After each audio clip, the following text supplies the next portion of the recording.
deux mois. C'est difficile, ça. Oui. Alain Mkhitaryan. Je ne sais pas si c'est juste la prononciation, mais...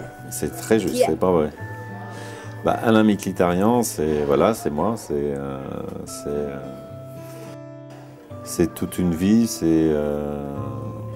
je sais même pas qui je suis en fait. Je passe comme ça, les années passent très très vite. J'ai pas l'impression d'avoir commencé mon travail. Et en même temps, voilà, je suis occupé tous les jours à faire beaucoup de choses. Je sais pas, j'arrive même pas à savoir qui je suis en fait. Qu'est-ce que vous aimez? Oh, j'aime mon métier. J'aime les femmes, j'aime les voitures, j'aime manger, j'aime boire, j'aime la vie en fait. Parfait.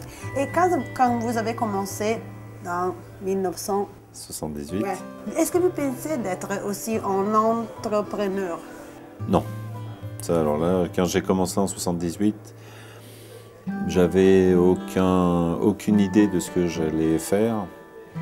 Et je travaillais au jour le jour, j'entreprenais au jour le jour, j'avais pas de plan marketing, de business plan, de stratégie, de vision, de réseau, enfin tout ce qu'on peut dire aujourd'hui, c'était pour moi quelque chose d'inconnu.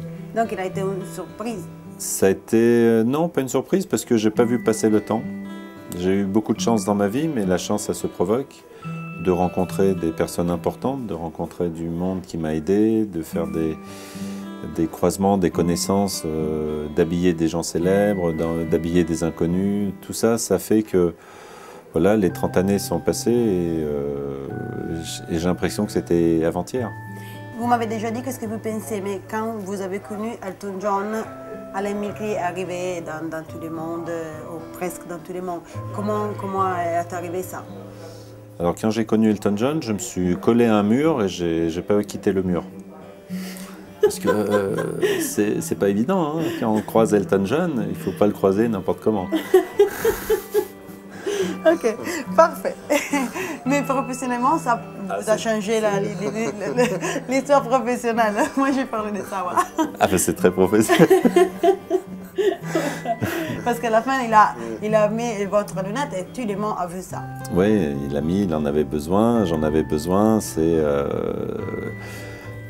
Il a été hasard ou vous l'avez cherché? Non, c'est le hasard. J'ai jamais été chercher une célébrité. Je suis trop pudique pour aller chercher quelqu'un de connu ou d'inconnu d'ailleurs. J'ai beaucoup de mal à m'adresser à quelqu'un.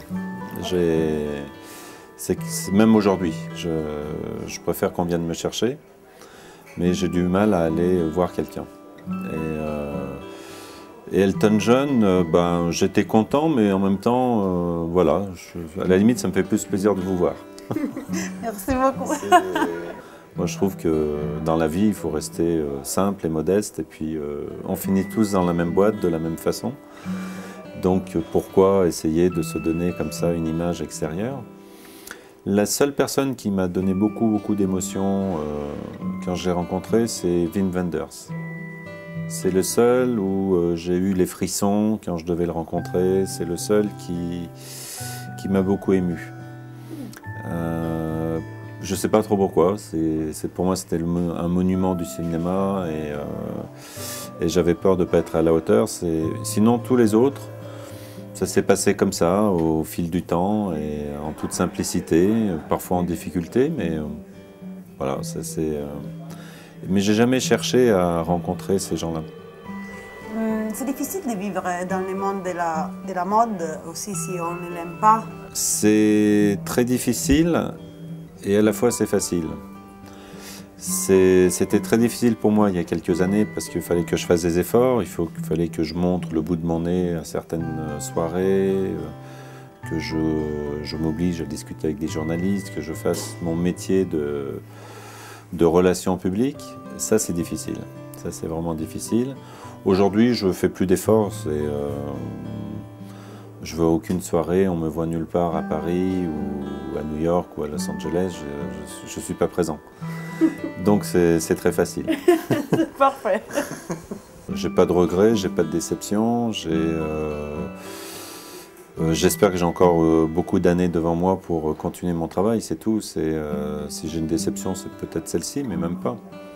J'ai fait beaucoup d'erreurs, j'ai fait beaucoup de choses très bien, c'est un mélange. Donc j'ai aucune raison d'être déçu, parce que d'où je viens, c'est extraordinaire. Les lunettes pour vous, qu'est-ce que c'est les lunettes à la fin pour aller migrer? La lunette, c'est un accessoire qui est magique. Ça me permet de regarder comme ça, tout doucement dans le regard des gens, d'être caché derrière mes lunettes. C'est un make-up très facile. On change d'attitude, de look et de personnalité en 30 secondes. La lunette, c'est à la fois ce côté laid et ce côté séduction. Et en fait, je trouve que tout le monde devrait porter des lunettes. Parce que la lunette, c'est vraiment un outil qui est magique. Parce que le regard, il n'y a rien de plus intime que le regard. Il n'y a rien de plus beau que le regard d'un être humain. Et de pouvoir habiller ce regard, de pouvoir le transformer, de le faire évoluer, bah, c'est extraordinaire. Et qu'est-ce que vous ferez quand vous serez grand? Quand je serai grand, je vais rester à la campagne et rester dans ma forêt que j'ai envie depuis très longtemps.